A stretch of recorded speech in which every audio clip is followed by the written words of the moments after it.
Surat railway police સ્ટેશનમાં નોંધાયેલ નાર્કોટિક્સના ગુનામાં છેલ્લા 5 વર્ષથી નાસ્તા ફરતા આરોપીને દબોચતી સુરત શહેર SOG police commissioner Shri Anupamsinh Gehlot Surat શહેરનાઓ દ્વારા no drugs in Surat city અભિયાન અંતર્ગત નાર્કોટિક્સની પ્રવૃત્તિ કરતા ઇસમો વિરુદ્ધ કેસો કરવા તેમજ નાર્કોટિક્સના ગુનાઓમાં નાસ્તા ફરતા આરોપીને પકડી પાડવા અંગે સૂચના આપેલ હતી.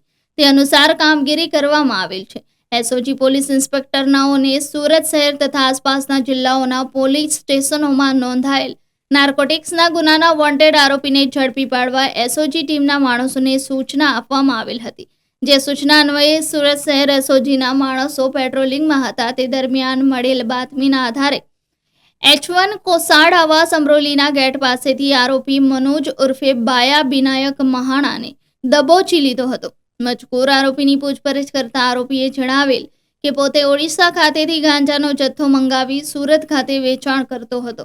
આજથી 5 વર્ષ પહેલા તેણે ઓડિશા ખાતેથી ગાંજાનો જથ્થો મંગાવેલ અને તે ગાંજાનો જથ્થો લઈ રેલવેના તેના 2 પેડલરો આવતા હતા. ત્યારે સુરત રેલવે સ્ટેશન ખાતે તે બંને વ્યક્તિઓને પોલીસે 32.250 કિલોગ્રામ ગાંજાના જથ્થા સાથે ઝડપી પાડેલ અને તેઓ બંનેએ તેનું નામ લખાવેલ હોય, જેથી તે પોલીસ પકડથી બચવા ઓડિશા ખાતે નાસી ગયેલ હોવાની હકીકત જણાવી હતી.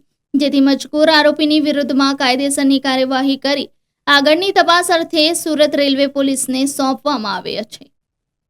Reporter Arvind Rathod, Janadesh news, Surat.